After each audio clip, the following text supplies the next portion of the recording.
여러분 안녕하십니까? 윤석열 대통령 탄핵 심판의 선고 일정이 오늘도 발표되지 않으면서 역대 대통령 탄핵 심판 가운데 가장 오래 걸린 사건으로 남게 됐습니다. 과연 언제 선고가 날지 헌법재판소로 바로 가보겠습니다. 자, 김현지 기자. 아무리 빨라도 다음 주 초는 돼야 선고가 나는 거니까 역대 최장 기간을 넘기게 됐어요. 네, 헌재가 오늘도 일정 공지를 하지 않으면서 다음 주로 넘어가는 건 확정이 됐습니다. 주말에는 선고를 하지 않으니 대통령 탄핵 심판 가운데 탄핵 소추부터 선고까지 걸린 기간으로 역대 최장 사건이 됐습니다. 헌재가 윤 대통령 탄핵 심판의 결과를 월요일에 선고하더라도 93일 만인데요. 박근혜 전 대통령의 91일 기록을 깨는 겁니다. 물론 헌재가 직접 언제쯤 선고할 거다 이렇게 밝힌 적은 없긴 하죠. 다만 이 과거의 사례를 기준으로 예상했던 시점보다 좀 늦어졌다는 건데 재판부의 고심이 과거보다 깊어지는 이유는 뭐라고 봐야 할까요? 네, 내용과 절차의 측면을 나눠서 보겠습니다. 우선 노무현 전 대통령 탄핵 당시 헌법을 중대하게 위반할 경우 파면한다는 기준이 만들어졌습니다. 박근혜 전 대통령은 그 기준, 즉 중대한 헌법 위반에 부합해 결국 탄핵이 인용이 됐던 겁니다. 이 기준으로 봤을 때 윤 대통령 사건의 경우 재판관들 의견이 나오기는 어렵다는 게 대체적인 시각입니다. 결국 재판관들이 절차에 대한 정리에 집중하는 것 아니냐는 관측이 나옵니다. 앞서 윤 대통령 측은 변론 도중 여러 차례 심판 절차에 대한 문제를 제기했죠. 재판부는 윤 대통령이 증인들에게 직접 신문하지 못하게 했고요. 개정된 형사소송법을 적용하는 대신 피청구인 측 동의 없이도 피의자인 증인들의 수사기관 진술조서를 탄핵심판 증거로 쓸 수 있다고도 판단했습니다. 절차적 쟁점에 대한 해답을 내놓는 것도 재판부 몫이라 이를 깔끔하게 정리하는 데 시간이 걸릴 수 있다는 겁니다. 자, 그럼 다음 주로 넘어가게 됐는데 언제쯤 선고가 날 거란 예상이 나오고 있습니까? 일단 앞선 두 차례 대통령 탄핵 심판과 다시 비교하지 않을 수 없는데요. 두 차례 모두 금요일 오전에 선고를 했거든요. 다음 주 금요일 21일 가능성이 있습니다. 다만 국론 분열, 혼란의 종식이 시급하다는 국민 여론을 고려하지 않을 수 없다는 관측도 나옵니다. 주 초반 선고 가능성도 있는 겁니다. 다만 18일 화요일에 박성재 법무부 장관 탄핵 심판 변론기일이 잡혀 있어 이날은 피해갈 것으로 보입니다. 재판관들은 오늘도 평일을 이어갔는데요. 주말에는 개별적으로 자료 검토 등을 계속해 나갈 것으로 보입니다. 지금까지 헌법재판소에서 전해드렸습니다. 딱 한 사람한테만 전에는 없던 방식을 적용해 윤 대통령을 풀어준 이후 대통령 파면을 촉구하는 시민들이 계속 거리로 나오고 있죠. 다음 주로 예상되는 탄핵 선고를 앞두고 주말에는 더 많은 시민들이 모일 것으로 예상되는데요. 현장 연결해 보겠습니다. 자, 송서영 기자, 그곳 시민들 분위기 전해주십시오. 저는 내란숙의 네, 오늘은 날씨도 많이 풀려서 집회 참석자들도 더 늘어났습니다. 지난 겨울 광장을 비췄던 응원봉도 다시 등장했습니다. 윤 대통령 석방 후 일주일이 지났는데요. 집회 참가자들은 윤석열 대통령 재구속, 즉각 파면 등의 손팻말을 들었습니다. 헌법재판소의 탄핵 심판 선고가 다음 주로 예상되면서 시민들은 한 목소리로 즉각 파면을 촉구하고 있습니다. 직접 들어보시죠. 파면을 먼저 시키고 다시 구속시키면 된다 이런 마음으로 답답한 마음도 당연히 한편으로 들지만 우리는 또 싸워서 이길 수 있다. 헌재를 공격하고 헌재 결정 불복 움직임을 보이는 일부 여당 의원들에 대해서도 쓴소리를 쏟아냈습니다. 여당은 정말 부끄러운 줄 알아야 됩니다. 벌써 탄핵이 두 번째 당하는 그런 대통령을 배출한 당으로서 자중하고 자숙하고 각계각층에서 탄핵 인용을 촉구하는 시국선언 등이 이어지는 가운데 오늘은 대학생 단체가 헌법재판소에 파면을 촉구하는 대학생 만여 명의 서명을 전달했습니다. 내란 속의 윤석열의 석방은 사법부에 의한 2차 내란이다.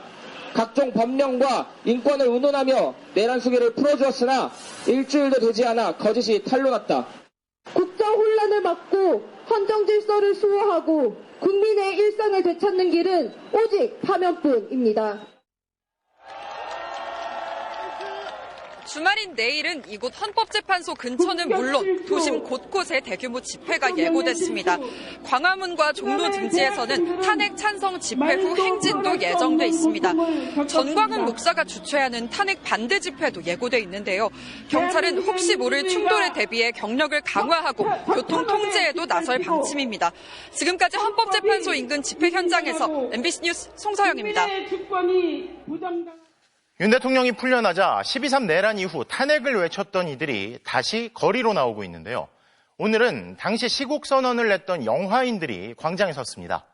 시민은 극장으로, 윤 대통령은 감옥으로 보내달라며 조속한 파면을 촉구했습니다.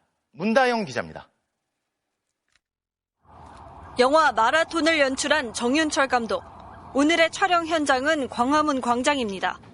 그의 카메라엔 배우들의 연기 대신 윤석열 대통령 탄핵을 촉구하며 삼보일배하는 이들의 모습이 담깁니다. 하루하루가 기록해야 할 역사이기 때문입니다. 검찰 출신의 대통령이 벌인 이런 똑같은 쿠데타를 이렇게 영화가 남겨두고 보여준다는 것은 굉장히 중요한 거라고 생각해요. 나이사랑, 나이신부 이명세 감독, 버닝을 제작한 이준동 대표 등 영화인 30여 명도 광장에 나왔습니다.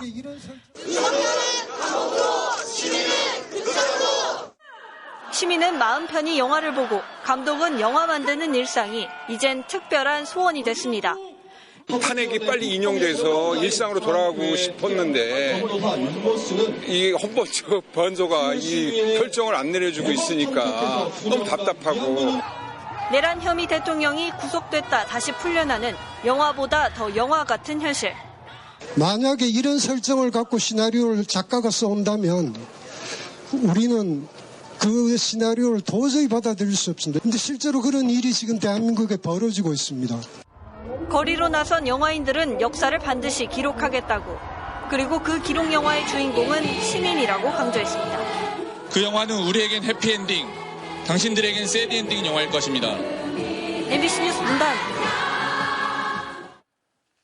윤 대통령 탄핵 심판 선고가 다음 주에 이뤄진다면 내일과 모레가 선고 전 마지막 주말이겠죠. 그래서 여야의 장외 여론전이 치열합니다. 헌법재판소를 압박해온 국민의힘 의원들은 어둠의 세력과 영적인 전쟁을 하고 있다며 이제는 헌재 앞에 모여 기도를 하고 있는데요. 더불어민주당은 광화문 광장에서 시민들과 함께 목소리를 높이며 윤 대통령 파면을 외치고 있습니다. 김민형 기자의 보도입니다. 아침부터 헌법재판소로 모여든 국민의힘 의원들이 고개를 숙인 채 하느님에게 재판관 마음을 움직여달라고 기도합니다. 아멘. 헌법재판관의 마음을 움직여주셔서 양심에 따라서 대한민국 미래를 위해서 중인 기도와 행진만으로 성을 함락시켰다는 구약성서 내용을 언급하며 헌재 담벼락을 따라 행진도 진행했습니다. 지금 대한민국은 어둠의 세력과의 영적인 전쟁을 수행하고 있습니다. 우리는 이 전쟁에서 반드시 승리해야만 합니다. 60여 명이 동참한 릴레이 시위까지 국민의힘 의원들의 헌재 압박은 24시간 내내 1분도 쉬지 않고 이어졌습니다. 여당 중진 의원은 헌재가 야당이 주도한 국정마비 공범이라면서 윤석열 대통령의 비상계엄 논리까지 확장해 들고 나왔습니다. 헌법재판소는 간단한 사유도 오래오래 시간을 끌면서 실질적으로 국정 마비의 공범의 역할을 했습니다. 윤석열을 즉각 파면하라! 파면하라! 더불어민주당은 촛불혁명의 성지 서울 광화문 광장에서 시민들 곁을 지키며 여론전을 이어갔습니다. 아무리 헌재를 겁주고 협박해도 8대0 만장일치로 윤석열의 파면은 사필 귀정입니다. 연일 도보행진 강행군도 벌이고 있는데 오늘도 내일도 모레도 걷는다면서 주말 집회 총력전도 예고했습니다. 조국혁신당도 이틀째 헌재 앞까지 삼보일배를 진행하며 윤 대통령 파면을 촉구했습니다. 연일 저녁 집회와 심야 농성을 벌이고 있는 야권 5개 정당은 주말 집회에 전원 참석을 독려하며 마지막 총력을 쏟아붓고 나섰습니다. MBC 뉴스 김민영입니다. 탄핵 심판 선고에 대비해 헌법재판소 담장에 철조망이 설치되는 등 경찰의 경계가 더욱 강화됐습니다. 선고 당일엔 13만 경찰 전원을 대기시키는 가포 비상 발령이 확정됐는데요. 헌재 주변엔 경찰 특공대와 전담 경호대가 투입될 예정입니다. 조건희 기자가 보도합니다. 헌법재판소 담장 위로 철조망이 설치됐습니다. 경찰 차벽과 바리케이드가 빼곡히 들어섰고 일반인의 접근은 엄격하게 차단됐습니다. 윤석열 대통령 탄핵 심판 선고를 앞두고 헌법재판소를 향한 윤 대통령 지지자들의 겁박이 거칠어지는 상황에서 이호영 경찰청장 직무대행은 현장을 찾아 직접 대비태세를 점검했습니다. 저희들이 최악의 상황까지 가정해서 대비하고 있습니다. 침입이라든가 이런 것까지 충분히 염두에 두고 대비를 하고 있습니다. 경찰은 집회 참가자 4명이 숨진 지난 2017년 박근혜 전 대통령 탄핵 인용 당시처럼 헌법재판소 결정에 반발하며 폭력 시위가 번질 가능성을 우려하고 있습니다. 이에 따라 서울은 선고 전일부터 경찰력 절반을 동원하는 을호 비상을 내리고 선고 당일엔 전국에 가포 비상을 발령해 13만 경찰 전원을 비상 대기시키기로 했습니다. 337개 기동대 2만여 명과 기동순찰대, 형사 등 가용 인력을 총동원하고 특히 헌법재판소 주변엔 전담 경호대와 경찰 특공대까지 배치할 방침입니다. 국회와 법원 등 국가 주요 기관은 물론 언론사와 정당 당사에도 경찰이 투입됩니다. 현장 지휘관 판단에 따라 캡사이신 분무기 등 진압 장비 사용도 적극 고려하기로 했습니다. 예고한 대로 선고일 전후 헌법재판소 주변은 비행 금지 구역으로 설정하고 경찰이 보관 중인 민간 소유 총기 8만 6천여 정의 출고는 금지됩니다. 경찰은 공권력에 도전하는 행위에 대해선 무관용 원칙으로 강력 대응할 것이라며 서부지법 폭동과 같은 불법 사태가 재발하지 않도록 엄정 대비하겠다고 강조했습니다. MBC 뉴스 조건희입니다. 서부지법 폭동 당시 법원에 난입했다가 붙잡힌 사랑제일교회 특임 전도사가 첫 재판에서부터 혐의를 부인하며 모든 원인은 부정선거에 있다는 황당한 주장을 펼쳤습니다. 폭동에 가담한 특임 전도사들과의 관계를 의심받고 있는 내란 선동 혐의 피의자 전광훈 목사에 대한 수사는 아직도 속도를 내지 못하고 있습니다. 정한솔 기자가 보도합니다.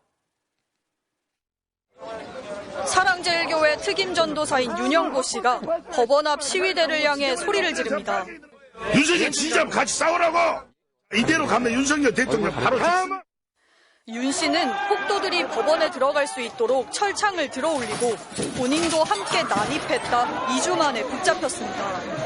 구속을 앞두고도 취재진을 향해 웃는 모습까지 보였던 윤 씨는 첫 재판에서도 당당한 듯 혐의를 부인했습니다. 전도사로서 회개할 부분이 많다면서도 나라가 끝났다고 생각해 우발적으로 법원에 들어가게 됐다고 주장했습니다. 그러면서 모든 원인은 부정선거 때문이라며 법원도 부정선거의 피해자고 부정선거 주범은 공산주의와 연결됐다는 말을 쏟아냈습니다. 아무런 근거도 없는 부정선거 주장을 반복하고 폭동을 정당화하면서 사법부가 합동수사단을 꾸려 조사해야 재판을 받을 수 있다고 요구하기도 했습니다. 역시 사랑제일교회 특임 전도사로 법원 7층까지 난입했던 이형석 씨도 앞서 단체로 들어간 게 아니라며 혐의를 부인하고 있습니다. 경찰은 폭도가 된 이들 특임 전도사들과 전광훈 목사와의 관계를 계속 쫓고 있지만 정작 내란 선동 혐의 피의자인 전 목사에 대해선 아직 소환도 통보하지 않았습니다. 그러는 사이 전광훈 목사는 보란듯이 대놓고 폭력 시위를 부추기고 있습니다. 만약에 헌법재판소가 뭐 딴짓했다. 아이고 국민 저항권을 발동하여 한 칸에 날려버리 한 칸에. 전광훈 목사에 대한 고발장만 지금까지 11건 접수된 가운데 사랑제일교회 측은 재판을 받는 특임 전도사들에게 전광훈 목사나 교회가 지시하거나 관여한 바가 없다고 거듭 선을 그었습니다. MBC 뉴스 정한솔입니다. 법원의 구속 취소 결정으로 풀려난 윤석열 대통령에 대해 검찰은 오늘 자정까지 즉시항고를 할 수 있습니다. 하지만 심우정 검찰총장 등 대검 수뇌부는 즉시항고는 위헌 소지가 있고 석방 후에는 쓸 수가 없다는 입장을 고수하고 있는데요. 그런데 저희가 찾아보니 대법원에서도 즉시항고 사건을 다뤘는데 제도 자체를 문제 삼지 않았던 것으로 확인됐습니다. 윤상문 기자의 단독 보도입니다. 지난 2022년 11월 공인중개사법 위반 혐의로 구속 수감 중이던 이모 씨가 풀려났습니다. 대전지법 항소심 재판부가 구속 취소 결정을 한 겁니다. 그러자 검찰이 이 씨를 석방하면서도 법원 결정에 따를 수 없다며 즉시 항고했습니다. 일단 석방한 뒤 법원 결정에 불복한 겁니다. 심우정 검찰총장 등 대검 수뇌부는 즉시 항고를 포기했는데 일선에서는 그렇지 않았던 겁니다. 대검은 즉시 항고는 위헌 소지가 있고 석방 후에는 쓸 수도 없다는 입장입니다. 이 사건은 대법원이 결정했습니다. 대법원 2부는 원심 판단에 헌법, 법률, 명령 또는 규칙 위반이 없다면서 검찰의 즉시 항고를 기각해 이 씨를 석방 상태로 뒀습니다. 결정문에는 즉시 항고가 위헌적이라거나 위법하다는 언급이 나오지 않습니다. 검찰 즉시 항고를 기각하면서도 즉시 항고 제도 자체가 잘못됐다고 보지 않은 겁니다. 한 고등법원 부장판사는 판결 이후에 부적법하다는 말이 없는 걸로 볼 때 대법원이 즉시 항고 자체가 부적법하다고 본 것이 아니라고 했습니다.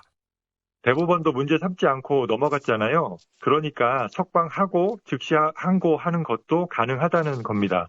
집행정지호 없는 즉시 항고는 위헌 소지도 없고 부적법하지도 않습니다. MBC 법조팀이 찾아낸 대법원이 즉시 항고를 다룬 사건은 이것 말고도 3건 더 있습니다. 2015년 업무방해 사건, 2016년 도로교통법 위반 사건, 2022년 사기 사건입니다. 위헌성이나 위법성에 대한 언급은 모두 없었습니다. 검찰이 왜 윤 대통령 사건부터 즉시 항고를 포기했는지 의문이 커지고 있습니다. MBC 뉴스 윤상문입니다. 법원의 구속 취소 결정에 대해 검찰이 즉시 항고를 한 사례가 점차 쌓여가고 있습니다. 저희가 확인한 것만 모두 12건으로 늘었는데요. 심우정 검찰총장은 이들 사례를 보고받아 검토하고도 윤 대통령 구속 취소에 대해서만큼은 반대 결정을 한 겁니다. 이어서 유서영 기자입니다. 법원의 구속 취소 결정에 대해 검찰이 즉시 항고한 사례는 지금까지 확인된 것만 12건입니다. 1심 법원 결정에 불복해 즉시 항고한 사례는 8건, 항소심 재판부 결정에 대한 즉시 항고도 4건이었습니다. 검찰이 즉시 항고한 법원의 구속 취소 사례 중 절반인 6건은 인용됐습니다. 법원 결정으로 석방됐던 피고인이 다시 수감된 사례도 앞선 MBC 취재 결과 드러났습니다. 지난 2018년 법원이 직권으로 구속을 취소하자 의정부지검이 즉시 항고했고 그 결과 풀려난 피고인이 재수감된 겁니다. 2023년 공동공갈 혐의 피고인 2명 역시 구속 취소 후 울산지검이 즉시 항고하면서 1명은 인용됐습니다. 심우정 검찰총장은 법원의 윤석열 대통령 구속 취소 결정 이후인 지난 8일 새벽 대검 회의에서 12건의 즉시 항고 사례 상당수를 보고받고 검토한 걸로 전해졌습니다. 즉시 항고 사례가 있었다는 점은 물론 일부 인용됐다는 사실을 파악하고도 윤 대통령 구속 취소에 대한 즉시 항고권을 포기한 겁니다. 심 총장은 소신껏 결정했다고 했습니다. 여러 의견을 종합해서 적법 절차의 원칙에 따라서 소신껏 결정을 내린 것인데 심 총장의 이 같은 결정은 10년 전 법무부 입장과도 배치됩니다. 2015년 김주현 당시 법무부 차관은 국회 법사위에서 헌재의 구속 집행정지 즉시 항고 위헌 결정을 구속 취소에는 그대로 대입할 수 없다고 했습니다. 구속 취소에 대한 즉시 항고 규정이 여전히 법에 남아있는 이유입니다. 검찰이 그때그때마다 다른 잣대를 들이대고 있는 겁니다. 검찰이 즉시 항고를 쓴 사례는 속속 나오고 있지만 위헌 소지가 있다며 즉시 항고를 포기한 사례는 확인되지 않고 있습니다. 심 총장이 검찰총장 출신의 검사 선배 윤 대통령 한 사람만을 위한 결정을 한 것 아니냐는 비판을 피하기 힘들어 보입니다. MBC 뉴스 유서영입니다. 즉시 항고를 할 수 있는 시한 이제 4시간 정도 남았지만 검찰은 항고를 하지 않기로 마음을 굳힌 것으로 보이는데요. 대검찰청에 나가 있는 취재기자 연결해 보겠습니다. 조희원 기자, 지금 분위기는 어떻습니까? 네, 심우정 검찰총장은 저녁 6시쯤 퇴근했고요. 청사는 대부분 불이 꺼진 상태입니다. 검찰이 윤 대통령 구속 취소에 대해 아무런 불복 절차도 밟지 않기로 한 겁니다. 검찰 안팎의 비판은 점점 더 커지고 있습니다. 모든 시민은 법 앞에 평등하다는 헌법 가치를 지켰냐는 겁니다. 검찰이 일반 피고인의 경우 구속 취소 결정에 즉시 항고를 한 게 한두 번이 아니잖아요. 그런데 윤 대통령 사건에서는 27시간 만에 전격적으로 즉시 항고를 포기했습니다. 지난주 토요일에 바로 풀어줬습니다. 그동안 봐왔던 검찰의 모습과도 너무 다릅니다. 위헌 가능성이 높다고 하더라도 법조문이 살아있는 한 끝까지 싸워서 마지막 판단까지 받아보는 게 검찰이었습니다. 이렇게 큰 사건에서 즉시 항고를 포기한 건 검찰이 검찰이길 포기한 거라는 말도 나옵니다. 검찰이 졌다는 평가도 나오는데요. 윤 대통령 측은 내란죄 수사 초기부터 절차적 문제를 거론해왔는데 결국 이런 법기술이 먹힌 셈이 됐기 때문입니다. 2,000명이 넘는 검사가 윤석열 대통령 단 한 사람과 법리 싸움에서 패했다는 겁니다. 네, 결국 검찰은 비판을 감수하겠다는 것 같은데 근데 일선지검의 혼란이 계속 이어질 텐데 당장 중앙지검에서 수사를 받는 명태균 씨도 구속 취소를 청구하지 않았습니까? 네, 윤 대통령 부부의 공천 개입 의혹 핵심 인물인 명태균 씨 그리고 김영선 전 의원도 구속 취소를 청구한 것으로 확인됐습니다. 이 사건 관계자인 윤석열 대통령은 구속되지 않았다. 나도 방어권 보장을 위해 석방이 필요하다는 이유입니다. 내란 혐의로 구속 기소된 김용현 전 국방장관도 두 번째 구속 취소 청구서를 접수했습니다. 내란 우두머리 혐의를 받는 윤 대통령은 풀려나고 정작 공범들만 구속된 상황이잖아요. 김 전 장관처럼 구속 취소를 청구하는 공범들이 더 나올 가능성이 있습니다. 윤 대통령의 대리인들은 벌써부터 사실상 무죄를 받은 거란 주장을 펴고 있습니다. 윤 대통령 지지자들의 목소리도 점점 커지고 있는데요. 검찰총장의 흔들림 없는 항고 포기 결단이 윤 대통령의 내란, 공천 개입 수사를 담당하는 일선 검사들에게는 짐이 될 것으로 보입니다. 지금까지 대검찰청에서 전해드렸습니다. 윤 대통령 부부 공천 개입 의혹의 핵심 인물인 명태균 씨를 둘러싼 정치권 수사망도 더욱 넓어지고 있습니다. 결국 사건의 키는 윤 대통령 부부인데 김 여사 수사 무마 의혹을 받는 이창수 지검장이 돌아와 지휘를 맡게 되면서 엄정한 수사가 이루어질 수 있을지 관심이 쏠립니다. 박솔립 기자입니다. 서울중앙지검 명태균 의혹 수사팀이 오늘 국민의힘 김정재 의원을 전격 소환했습니다. 지난해 11월 이준석 개혁신당 의원은 2022년 지방선거 당시 윤석열 대통령 부부가 포항시장 공천 과정에 개입했다는 의혹을 제기한 바 있습니다. 당시 경북도당 위원장이었던 김 의원이 이강덕 포항시장 예비후보를 공천 배제하려 했고 그 배경에 김건희 여사가 있었다는 겁니다. 검찰은 오늘 김 의원을 상대로 당시 포항시장 공천 과정에 대해 캐물은 것으로 알려졌습니다. 오세훈 서울시장, 홍준표 대구시장의 여론조사 비용 대납 의혹 수사에도 속도를 내는 검찰이 김 의원까지 부르면서 명태균 수사는 2022년 국민의힘 공천 과정 전반으로 확대되는 걸로 보입니다. 탄핵 소추 98일 만인 어제 업무에 복귀한 이창수 서울중앙지검장도 복귀 일성으로 수사 의지를 강조했습니다. 수사팀하고 잘 협의해서 모든 최종 결정은 검사장이 제가 책임진다는 자세로 성실하게 필요한 일을 하도록 하겠습니다. 앞서 창원지검은 윤 대통령 부부의 공천 개입 정황을 상당 부분 파악해 여러 차례 수사보고서에 쓰고도 윤 대통령 부부는 조사하지 않았습니다.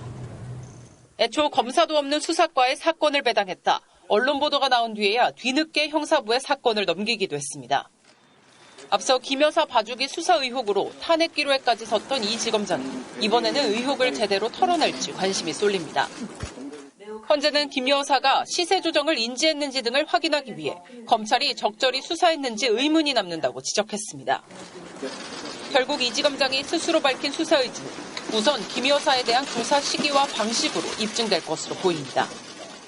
이른바 황제조사 같은 방식은 아닐 거라는 관측이 지배적이긴 하지만 검찰이 윤 대통령 구속 취소에 대한 즉시 항고를 포기했듯 김 여사 조사에도 특혜성 결정을 할 수 있다는 우려도 나오고 있습니다. MBC 뉴스 박솔립입니다. 국민의힘은 윤석열 대통령 탄핵 반대를 외치며 똘똘 뭉치고 있는데요. 만일 탄핵이 기각되면 무기한 단식 농성을 벌이겠다고 한 초선 김상욱 의원에 대해 공개적인 징계 요구가 터져나왔습니다. 여당 내에서 홀로 탄핵 찬성 목소리를 내온 김 의원의 고립이 더 심화되는 모습인데 당 지도부는 당장 징계할 계획은 없다면서도 불편한 기색을 내비쳤습니다. 보도에 이문현 기자입니다. 국민의힘 초선 김상욱 의원은 한 라디오 인터뷰에서 헌법재판관 전원 일치로 윤석열 대통령이 탄핵될 거라고 강조하면서 만일 기각되면 무기한 단식 농성하겠다고 선언했습니다. 만에 하나라도 탄핵 기각이 된다면 저는 국회에서 죽을 때까지 단식 투쟁 들어갈 겁니다. 그 정도의 결연한 마음도 저도 있습니다. 재선인 강민국 의원은 국민의힘 의원 전원이 참여한 텔레그램 대화방에서 김 의원에겐 발언의 뜻을 말해달라, 또 지도부에겐 개인의 일탈을 넘은 중대한 사안이니 입장을 밝혀달라고 요청했습니다. 다른 의원들도 건널 수 없는 강을 넘었다, 징계해야 한다고 동조하고 나섰습니다. 김 의원은 장문에 글을 올려 당 방침을 무겁게 받아들이고 있다면서도 보수주의자로서 헌정질서와 법치주의를 지키려는 소신을 갖고 있고 그 연장선에서 윤 대통령은 탄핵돼야 한다고 생각한다며 뜻을 굽히지 않았습니다. 김 의원의 당내 고립은 처음이 아닙니다. 당론을 어기고 윤 대통령 탄핵소추와 김건희 특검법에 연달아 찬성하자 당 지도부는 김 의원에게 탈당을 권유한 뒤 지역 활동에 불리한 상임위로 옮겨버렸습니다. 당직인 울산 지역 위원장 자리도 내려놨습니다. 여기에 공개 징계 요구까지 터져나온 건데 지도부는 김 의원 발언이 부적절했다면서도 당장 징계 계획은 없다고 선을 그었습니다. 매우 아쉽고 안타까운 일이죠. 당에 소속된 사람으로서, 특히 의원으로서 적절하지 않은 행동이라고 생각을 합니다. 대통령 탄핵 심판 선고를 앞두고 당내 분란을 노출시킬 필요도 없는 데다 굳이 이 시점에 탄핵 찬성파를 징계했다가 내란 옹호당이란 비판 빌미만 줄 수 있다고 판단한 것으로 보입니다. 당사자인 김 의원은 담담하게 무리해서 고립되는 건 힘들다면서도 오름을 추구하며 감당해야 될 몫이라고만 말했습니다. MBC 뉴스 이문현입니다. 대통령 권한을 대행하고 있는 최상목 부총리가 명태균 특검법에 대해 거부권을 행사했습니다. 벌써 8번째 거부권 행사에 야당은 부글부글 끓고 있는데 진짜 심각한 문제는 최대행이 스스로 법 위에 있는 존재처럼 행동한다는 겁니다. 특검법에 대해선 위헌적이라고 깎아내리면서 정작 위헌 여부를 판단하는 헌법재판소가 이 헌법재판관을 임명 안 한 건 위헌이라는 이